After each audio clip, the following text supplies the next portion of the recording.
based in New York City, but has a nationwide reach. And this ride has been going on for over 15 years. And it happens every fall. You have a great group registered for this upcoming fall, and we are hopeful and positive that we'll all get the chance to ride together. And one of the key amazing elements of the Israel ride are the wonderful, amazing crew who join us every year. People have been part of the crew from the first year of the ride all the way until the current day. And the majority of the crew are alumni of the incredible Arava Institute programs. And as our fabulous ride co-chair, David Eisenberg, says in our promotional video, which I will send all of you, he says that the Israel ride is a revolving and wandering showcase of the incredible talent and energy and enthusiasm and leadership of the Arava Institute and the crew and the people who study there.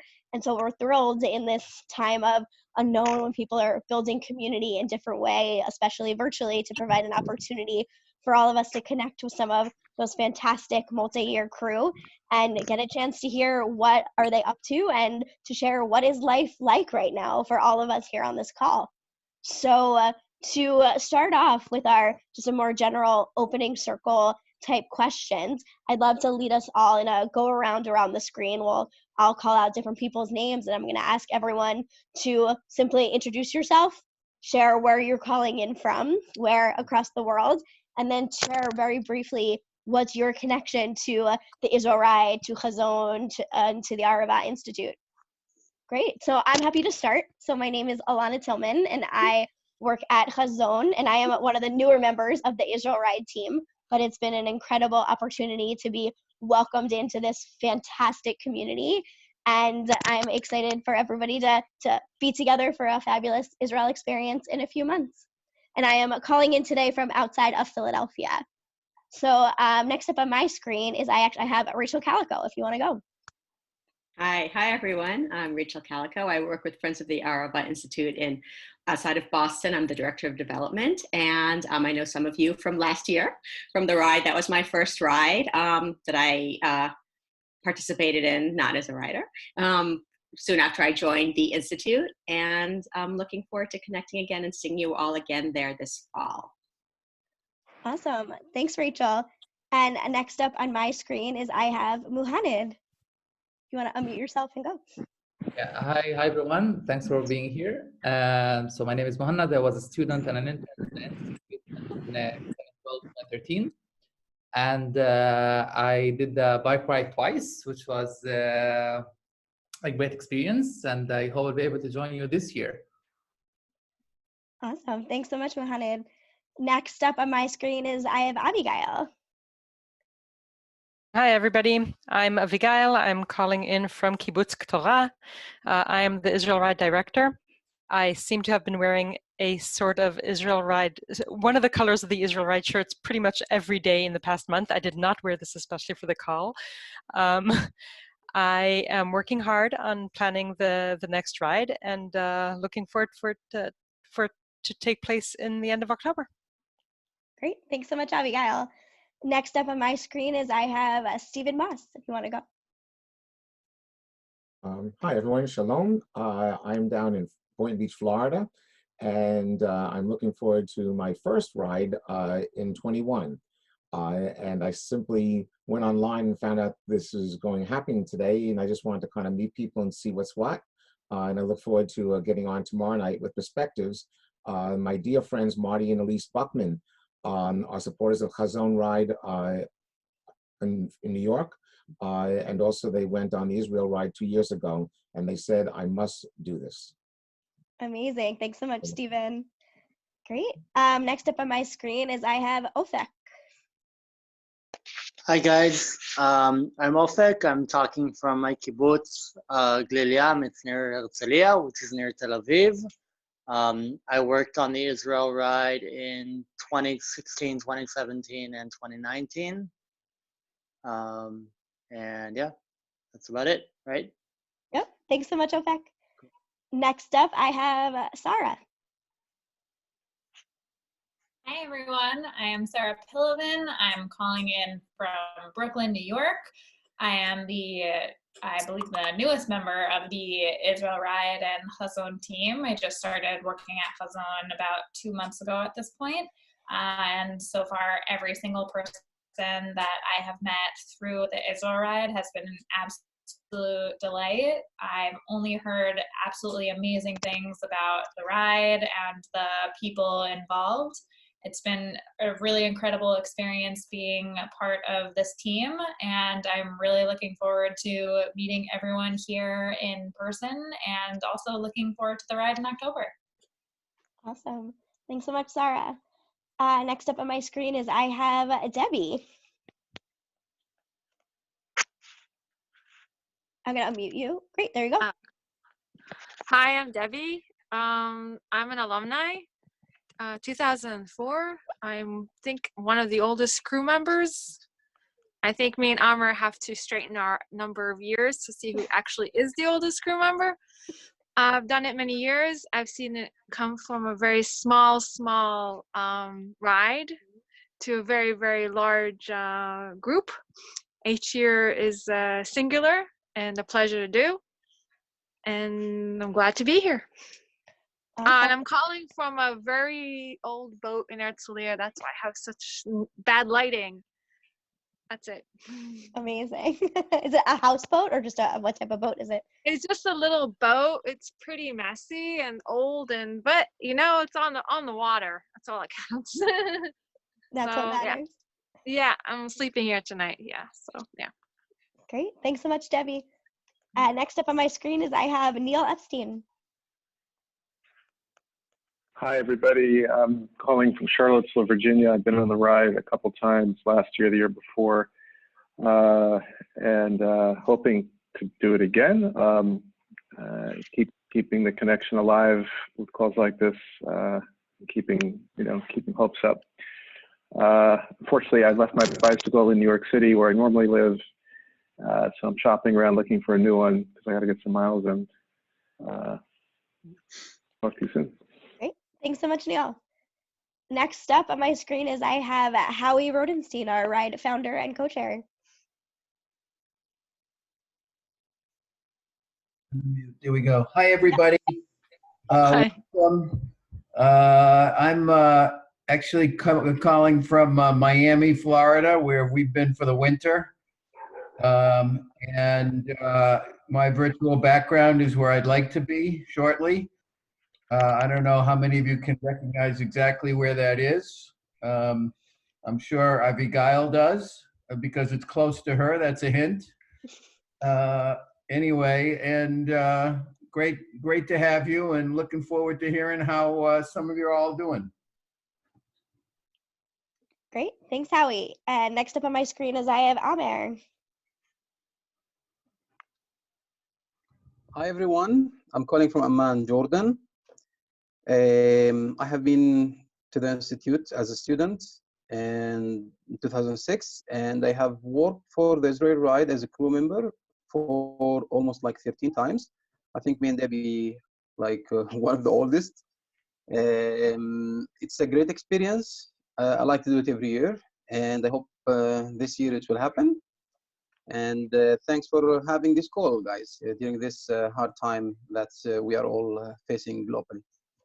Absolutely, and congratulations to Amer, who has a brand new baby boy. So congratulations. Thank you, thank you. Great. Next up on my screen is I have Miriam.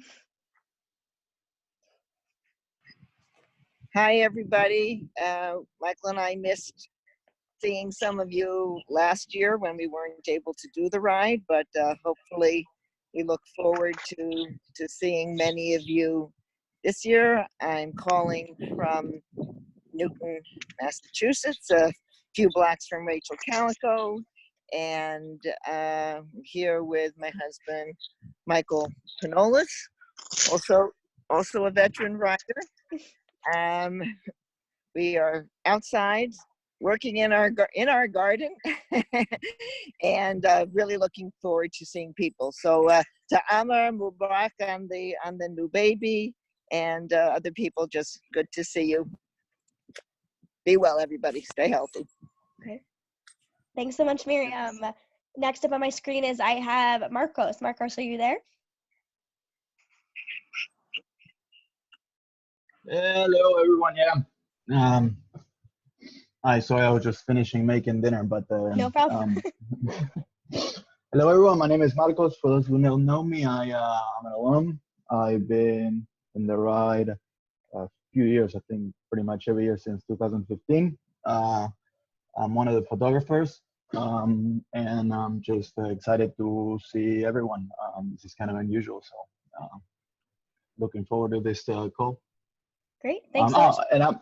I'm one thing. I'm talking to you from Eilat, Israel, which is where we finished. So Amazing. Thanks so much, Marcos. And for any of you who have seen beautiful pictures from the ride or our videos, there's a great, amazing chance that Marcos was the fabulous photographer who took them.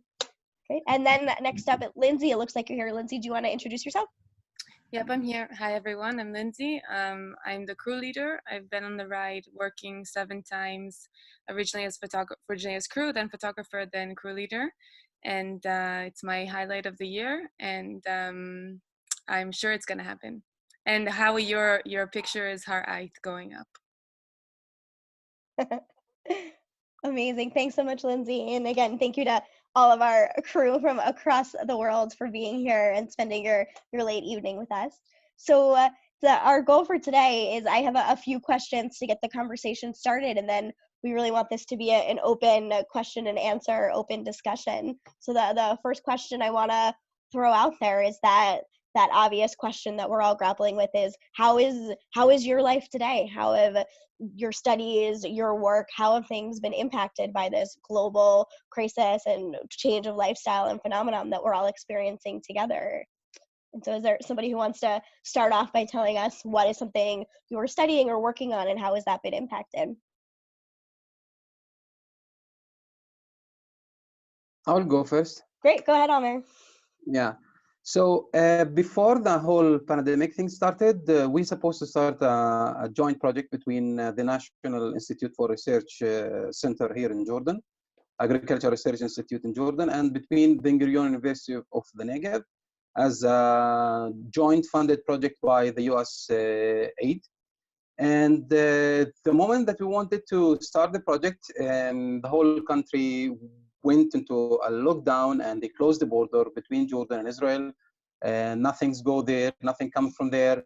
So our project now imposed until like the whole thing will be over, and they hope it's going to be over soon. In Jordan, we're facing a bit of what the Israeli had faced, or like the entire world, because we had very strict lockdown. We are in a sort of curfew style now from the 20th of March until today. We have certain hours during the day that we can go to get our needs and our stuff and go back home. From 6 on the evening until 8 in the morning, there is a total curfew. You can't go outside of your home unless you have like special permit, which is only allowed for medical personnel and for the security forces.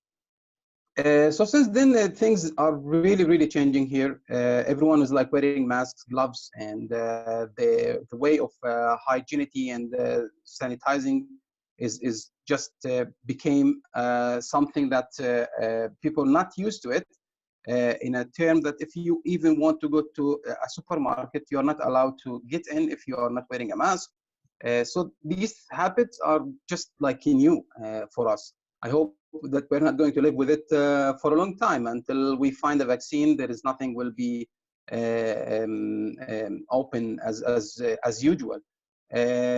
So yeah, I mean, everything got affected by this pandemic, especially like a joint project between transboundary project, and hopefully it will end over soon and we will have things as it used to be. And Amer, do you want to share a few more words about what is the project, what it's going to be, what the joint partnership is once things get going? I have my PhD from Ben Gurion University in 2015. We wrote a research proposal with my ex-advisors and with the professors from the National Agriculture Research Center in Jordan. And we got the fund it's about water treatment using membrane technologies for water treatment, and after that, using this treated water for agricultural practices in a remote area in Jordan and in Israel. So it's a 5-year project. We're supposed to start, as I said, like 22nd of March, but things just changed so fast with the pandemic. And yeah, so it's using technology to treat water to be available for agriculture practices. And it's a great project to continue the coexisting projects and the transboundary project between Jordan and Israel, which is promote especially the peace process in the area, which is also at the edge right now. So with such a project, we can hope for our future generation having like great technology to have like treated water also. I mean like science could gap the bridge between the nation, and this is what we are doing. Yeah. Beautiful. Thank you so much. And please keep us updated on how things continue. Has I will. Amir, has Jordan started to open up a little bit like Israel has, or is still staying pretty closed? We started to open slowly, but there was like some few cases recently. We had like 8 straight days without cases, without daily cases, until there was like a case that just passed from the Saudi Arabia border, which is like a truck driver. You know, they closed all the borders, especially for shipment and for goods and foods. And so this driver just like affected 55 people. So they start to make restricted regulation again. But hopefully by the end of this month, things will be open more and more. And are there food shortages with the borders closed? There was no food shortages. The truck drivers, they got tested at the border, and they do transfer all of the goods from Saudi Arabia, United Arab Emirates, from Kuwait, from you know, like they are also like from Iraq. They're bringing oil, but at some point, you know, they asked the driver to be like in 14 days of quarantine. But this driver, he didn't follow the rules, and this is what happened. Now, they forced all the driver to be quarantined in a sort of area at the border. Like he won't go outside of this area before like 14 days. And they looked at this thing just like lately, and hopefully we will manage to get back to 0 cases.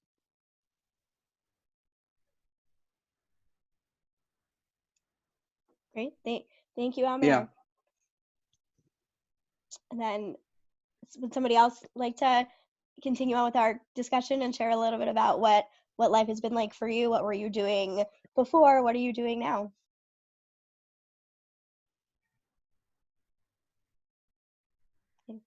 Debbie, I see you smiling. Do you want to share a little bit about what life is like for you on the boat or anywhere? I'm going to unmute you. Okay.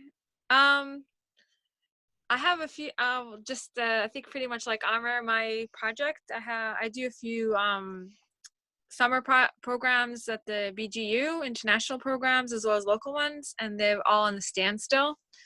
Some have actually been postponed. I also do some consulting work and with workshops and things like that, also international with the EU, also postponed. And I'm on the boat, so I could be slightly more quarantined when I'm visiting my elderly parents. And I live in Stebukar, so it's pretty quarantined there. And so you do wear a mask when you go to the grocery store. Things are a bit different, I have to say, but I think it's transitory. I don't think that masks and gloves are going to be an everyday thing. Maybe for some people. that means what's going to happen is that when people wear masks and gloves, people are not going to think they're too funny about it. It'll be more acceptable. I'm hoping that I feel bad for all the students who really planned on their programs to come here and to study, and they continued their studies. There's a lot of disappointment there. Also, all the workshops, the mostly governmental workshops. Also, I feel everyone feels the disappointment of things having to be at a standstill or postponement. You could feel the slight frustration. That's pretty much it.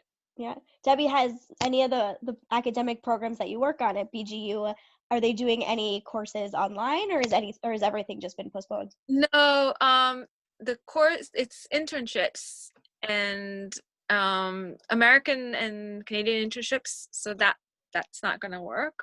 Working in the lab. Also, it was another group of Indians and Chinese that are coming in also to work in the lab and to study agriculture, desert agriculture, and to do a lot of tours. And what happens is that a lot of them continue studying in Israel afterwards. It's more like connecting between people. And the Indians, especially in India, you could feel a slight frustration there. The Chinese are kind of ready to go now. And the Americans were not, it was quite, they quite accepted the situation. And some of them actually said that they themselves are discontinuing international studies over the summer, not just in Israel. So I think the Americans are actually more impacted because, as well. But in Israel, everything is going back to normal. Yeah. Yeah, it really is. So, yeah. Great. Thank you, Debbie. Okay, Yeah. Ofek, Muhammad, Marcos, would any of you like to share? I'll go. So Marcos, I'm prisoner. I think here the situation has been handled, in my opinion, very surprisingly by the PA. I don't recall, I'm 31 years old, I don't recall any moment of pride that I had for an action that is happening regarding what's going on the ground, but I think that the situation was handled quite well. Very strict regulations and very strict measures. Now also things are starting to reopen up, but I must say that I have a concern because I know that the healthcare system has a very low capacity. So as people start to interact again with each other without really taking the protective measures that are necessary, I anticipate like a second wave of cases. I hope I'm wrong though, and I hope people are aware of the consequences, but let's see. For what I have been doing, so I'm currently CEO of an organization called Taghyir, which means change in Arabic, in English. And we're doing lots of social and political development work within the Palestinian society. So we have some work with some Israeli parties, but it's not really official because we're keeping this away from the whole anti-normalization movement. So really focusing on the development of Palestinian communities, especially in marginalized areas. It's definitely been so difficult with the pandemic, especially regarding fundraising. I was just counting how many trips I should have had so far. It's like definitely 5 different places. Switzerland and London and Spain, and they all have been canceled. And actually 2 trips to the US in the coming 2 months, but all that is canceled. However, I have been really, really amazed by the generosity of people where I remember that I think how we asked Amir about the food shortage. And one of the main problems that we're having here in the society is that there are lots of families that are depending on daily income. And there's tens of thousands of Palestinians that are working inside Israel. And because of the pandemic, they had to be sad. Can you guys hear me? Or I think my internet's slow. Can you hear me? Okay, great. So because they couldn't really cross the border to work in Israel, they have been left out with basically no income. So we did a very small project of $50,000 to provide food parcels to families, and we could raise the money literally in 3.5 days. It was amazing. And by the way, Lindsay helped me a lot with the proposal. Lindsay's here. So that was great. And now we're doing another project also for to provide food for those who are quite unprivileged to really be able to cope with that situation. So, lots of initiatives and lots of work. And I didn't expect to be working 13, 14 hours a day. So that's good. And I have a lot of time to prank my mom. So I'm really content. Things are good. That's great. Thank you, Mohammed, for sharing about your really powerful work. And Lindsay sent me a link to your organization's website, so I'm happy to share that with everybody here. And then everybody else who is sharing some different projects, if you have links to your projects and organizations, we're happy to share those as well. Great. And Ofek or Marcos, would either of you like to share a little bit about what your life has been like? Yeah, so I can talk a little bit. So I am a high school teacher in an inner city school with at-risk youth. And our entire schooling has moved from in-person learning in small groups to virtual learning, which has been very, very difficult both for us as teachers in Israel and also the students themselves, moving over to Zoom, moving over to different programs where they need to learn on the internet. Has been very challenging. Also, the specific situation of my kids and the homes they're living in. Some of them don't have access to laptops in 2020, sadly.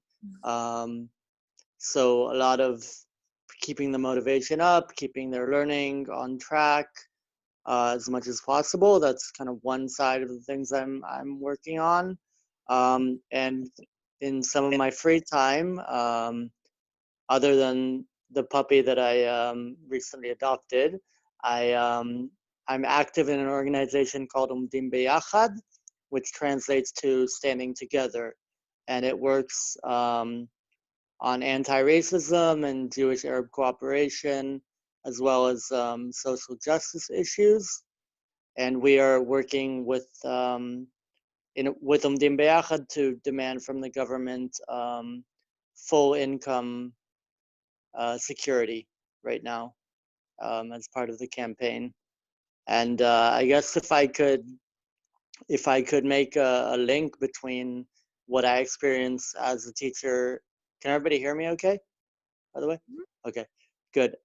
What I experienced as a teacher in my high school, as well as with the political campaigning I'm doing, which also several other alumni are part of the organizing. It's kind of a big question coming up in Israel in terms of how this whole pandemic is going to affect the public and the ability of people to continue living a decent life, and who's going to have access to that kind of ability to live a healthy, sustainable life, from access to good food and healthy food, and all the way to being able to study and join academia, and just in general keeping life on track. Yeah. Great. Thank you so much, Ofek. Sure. So next up, Marcos, if you want to share a little bit about what life is like for you in Eilat and what have you been up to? Of course. So basically, when everything went down, I was in Florida working with Michael, which is one of the other photographers. And my last day working, shooting was March 1st. So I haven't really, I've done some work editing and stuff, but actually going in and filming. So no work.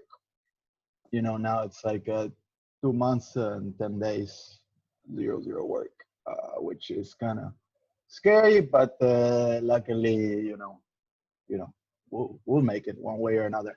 And especially, it's very important that the work that the OFIX organization is doing, really trying to help all of us, especially freelancers and self-employed, that we're really struggling, and a lot that we unfortunately depend big time on tourism. It's crazy, but it's funny because in one way, like, the whole city is shut down, but the Elatis, they don't really care.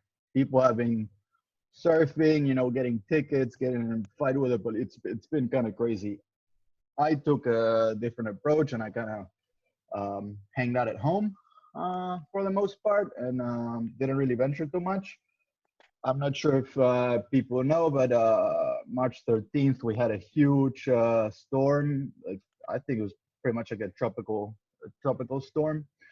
That was like a southern wind with a huge swell that completely destroyed all the coast. If you want, I actually Saturday I went and ventured and took some photos. So I would like to share my screen and share you some of the photos of what Eilat is looking like now, Yeah, if you would like. for sure. Give me 1 second. Yeah. Okay, you should be able to share now. Okay, so share screen. And I want to this one preview. Share. Give me a second. Of course, I don't have the preferences to do it. And then while you're looking at another question. Oh wait, I think that I have to go out and then come back. But if you have a question, go for it. Yeah, no, so I know that you've been involved with work in cleaning up the beaches in Eilat, and have done a lot of wildlife photography. And have you seen any other like sea creatures or animals coming back to the sea while things are a little calmer? I know Abigail told me that there was a shark spotted in Eilat last week. So we had a whale shark sighting again, which you know, we even had sightings of the sharks through the winter, which was kind of strange. The whale sharks, and yeah, it's been sighted. I got at least 3 different days that people haven't seen her, probably, for what I think. If it's one of the few ones that we've seen last year, but yeah, I really want to show you, because it's one thing is like hearing it, and another is really seeing what things are looking like. So I'll be right back if somebody wants to step in for a minute. Yep, great, of course. We look forward to seeing that picture, so feel free to leave and come back. And then Abigail, while Marcos is getting that picture ready, do you want to share a little bit about what is life like at the Arava Institute and at Kibbutz Keturah? Sure. First of all, Amer's baby is adorable. Thank you, Amer.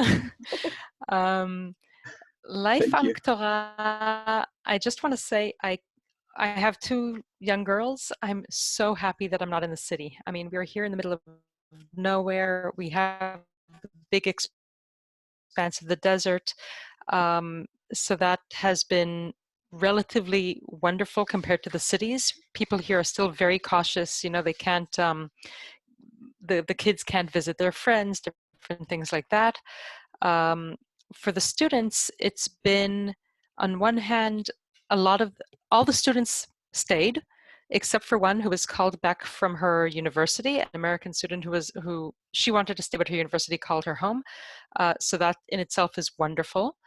One Israeli student at some point went home because he wanted to be with his girlfriend, but the students they're kind of had to be separated from the kibbutz. It's been very challenging for them because the dining hall on the kibbutz has been closed, so they have to like eat in their dorms, but they can't eat all together. It's been a big challenge. The Arava Institute has totally stepped up. The faculty has been amazing. Within 1 week, everybody was able to move all their courses online. It's been very, very challenging for the students, but it was great for them to have the community feel. Just recently, in the past 2 weeks, they've been able to go home again. We were saying before then that any student that leaves cannot come back to the kibbutz because of the quarantine rules that the kibbutz has imposed. But now the students are able to leave and come back.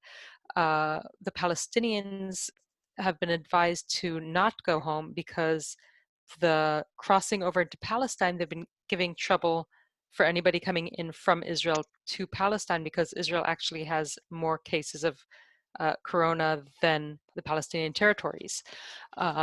So there've been a few problems with that. So the Palestinians at the moment aren't going home.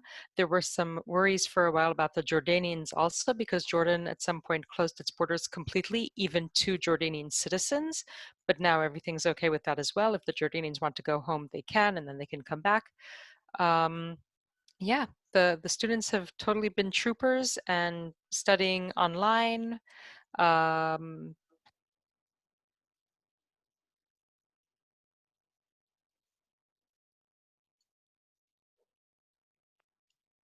Abigail, I think we lost you there at the end. But thank you so much for that great update. And Marcos, if you want to talk us through these pictures. Yes, of course. Wait, what is this? Oh, I can't for some reason. Oh, there we go. You'll see the photos? Mm-hmm.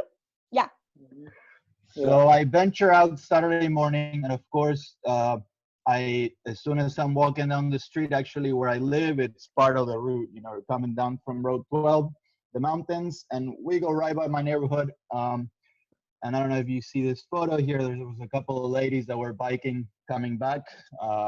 As most people here are training, going. Usually, what they do is they go up Road 12, which is the descent that we do, which seems kind of insane.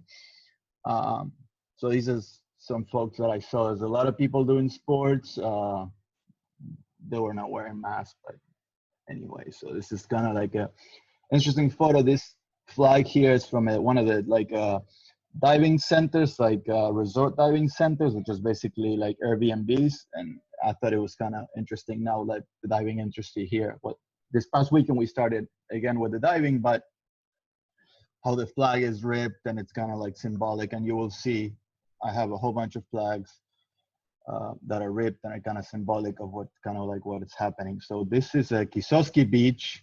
And as you can see here, it's just the plastic and the straws. It's just ridiculous. It looks like grass is growing, like the plastic is growing out of the ground.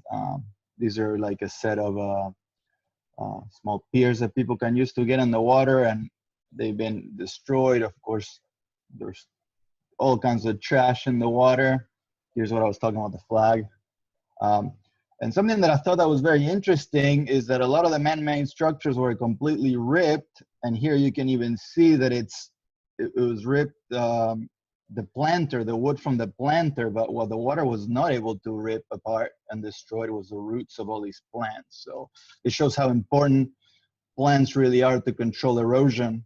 And I'm sorry, I'm getting a little technical, kind of like talking about stuff, but it's something interesting that I noticed. It's kind of like from my biology background that I thought that it was amazing. You can see the root ball holding everything, and then everything else around is completely taken away and destroyed. Of course, have to find masks all over the place, which is kind of ridiculous. It's just like stuff from the city, advertising tourism, and at the same time littering. And it's just, see, this is all destroyed. It used to be all connected and things looking good. This is part of where we did the beach cleanup in September, part of the Red Sea Eco Festival. This was all like covered with plants, and it was a nice area. It's completely destroyed. You can see here, it's already people, the city of Eilat already started working. But here, this is the Tayel next to the Mall Hayam, like the center of Eilat.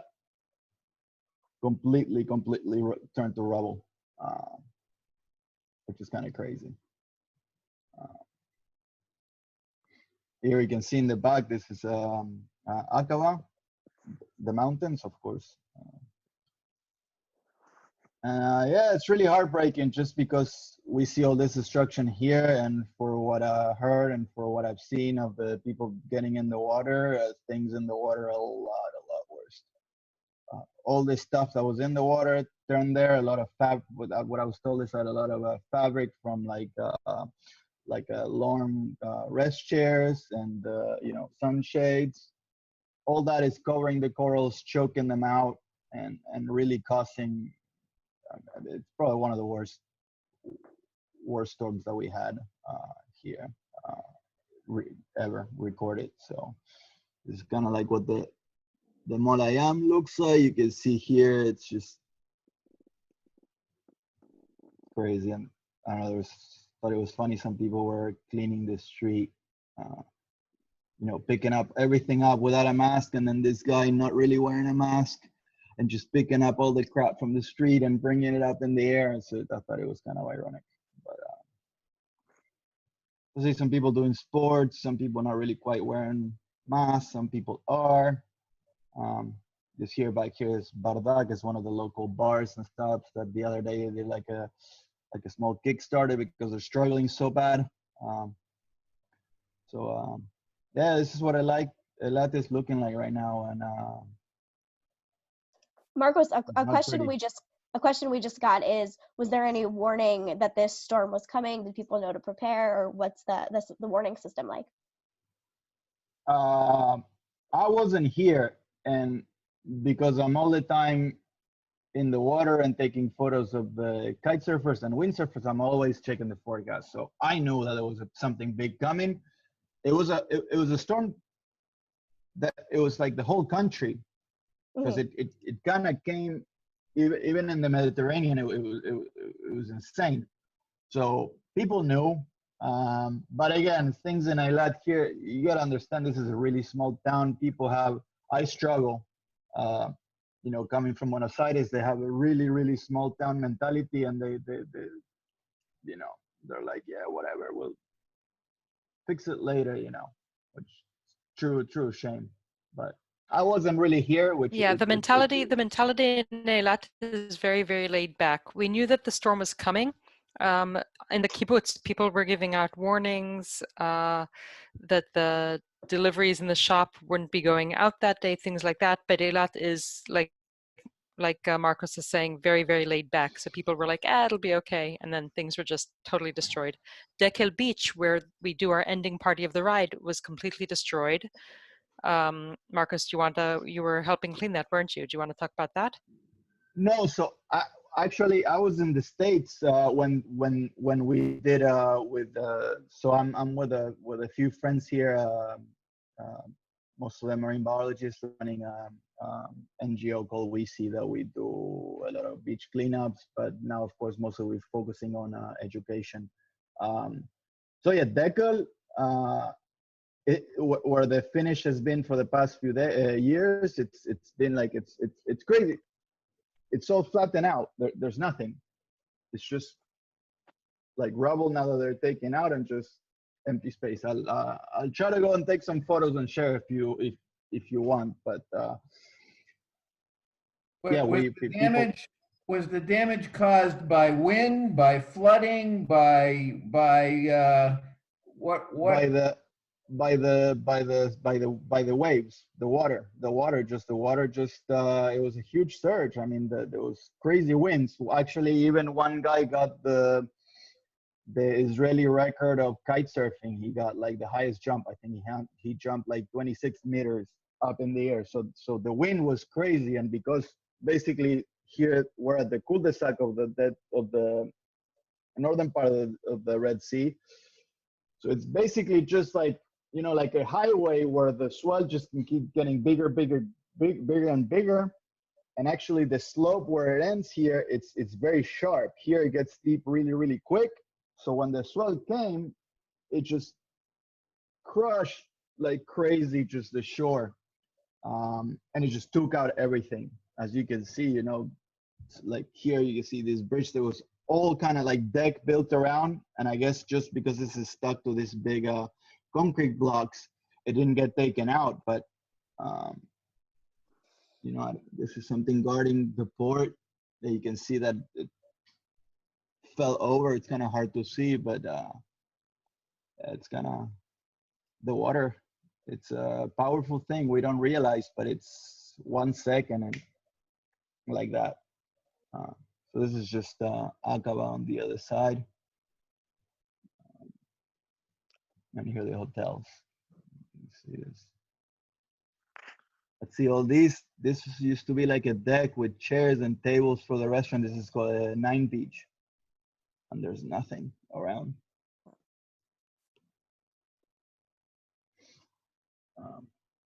Marcos, thank you for sharing all of these incredible pictures. Thank you so much. You're welcome. Okay. And so we have about 10 minutes or so left, just wanting to be respectful of the late hour for our friends joining us from the Middle East. If there are any questions that anybody would like to ask, feel free to unmute yourself and ask, or if anybody from North America wants to share, please feel free to.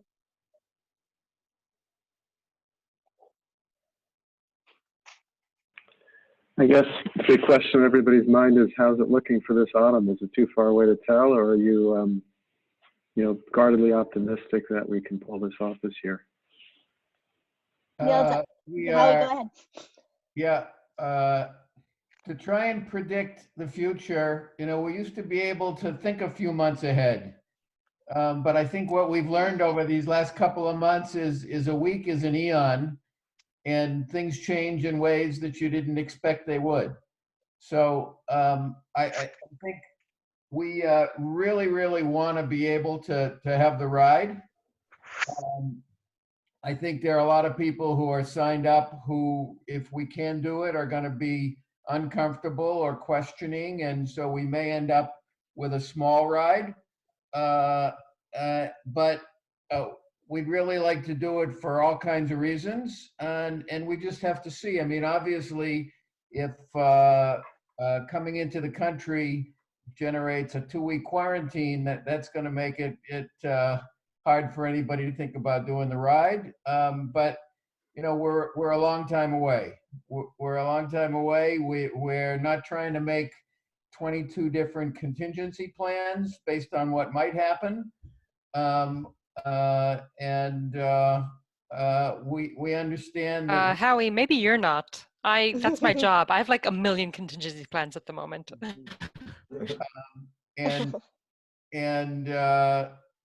It's, if we do it, it's probably going to be a little bit different than what we normally do, but I couldn't tell you how exactly just yet. But there's a lot of people that I've been talking to who are just dying for something to look forward to as we go through this. The idea of getting to Israel and doing the ride and having that community together again is something a lot of people would love to look forward to. So we're gonna try like heck to do it. Me too. Thanks. And if I may say, I'm really glad I turned on for today, and I'm really looking forward to 21. So hopefully, God willing, by then there will be definitely the ride as it has always been. It sounds wonderful, and I just must tell everyone how impressed I was with all of you today, and really a great pleasure to meet all of you. Thank you. You're great people. Thank you so much, Stephen. We're so glad that you were able to join us today, and look forward to connecting with you further tomorrow night with some other prospective riders. And you touched on a beautiful point that if something ends up shifting for the ride this year in 2020, that we will be back in as usual, as regular in 2021 and 2022 and 2023. And we're so grateful to have this profound, incredible community, and that we're going to be together in the fall in Israel whenever that's possible. Inshallah. Mm-hmm. And I want to just stress something that Alana said at the beginning. One of the things that makes our ride unique compared to other rides is the crew. I mean, you see these amazing people here. They all take time out of their busy lives and come to meet the riders and build a community. And guys, you're all amazing for staying up this late. Thank you so much. I love seeing you. I miss you guys so much. The crew is amazing. I mean, come for the ride. Don't come for the ride. Come for the crew. Absolutely. And Thanks, then Abigail. Yeah, thanks, Abigail. And just on that note, just want to give a few reminders of a few upcoming events. Is that we were so excited that so much of the crew wanted to join on our crew story call today, that we're actually going to do another one in a few weeks with our lead riders, who are our cyclists, to hear a little bit about what they're doing these days, how they've been training and keeping up with their cycling. And then, as I mentioned, tomorrow evening, we're going to have a perspective session on a video chat for people who are interested in learning more about the ride to join us in either this fall or in a future fall. And then later on in May, on May 13th and May 21st, we've started having what we're calling Zoom schmoozes happy hours, just an opportunity for people involved in the Israel Ride community, past riders, crew are of course welcome. It might be a little late if you want to join to chat and just hang out together with members of the Israel Ride community. Those are all great upcoming opportunities. And then just the reminder to tell your friends and family that registration is still open for the 2020 Israel Ride, and we're excited to have a group together. Great. And then I just want to say, I apologize, first of all. My internet has been going in and out. I understand that quarantine is a time that people decide to embark on different DIY projects, and my husband decided that futzing with the internet was a great decision for right now. It was not. But it was really, really lovely getting to hear from all of you. Thank you for sharing photos and stories. I'm very much looking forward to getting to know everyone more and really looking forward to this year. If anyone has any questions about connecting after this call in the future, or any general questions, feedback, opinions going forward, please feel free to reach out to myself and Alana. And we really look forward to continued communication going forward. And thank you again so much. I know that it's so late for so many of you right now, particularly people with newborn babies. And this was really, really lovely. I really appreciate everyone here taking the time. Great. And thank you so much, Sarah. And again, thank you to our incredible crew. Thank you to Abigail and Lindsay for coordinating our amazing volunteers. And thank you to everyone for spending some of your afternoon and nighttime with us. And so have a wonderful rest of your day. Get a good night's sleep. And we look forward to talking with you all soon. Bye, everyone. Thank you all for having us, and be safe. Thank you. Bye, everyone. Thank Bye. you. Good night, everyone. Bye. It's good to see Bye. everyone. Thank you very much. Have a good night, everyone. Thank you. Good night. Night goes. Para todo perfecto. Todo.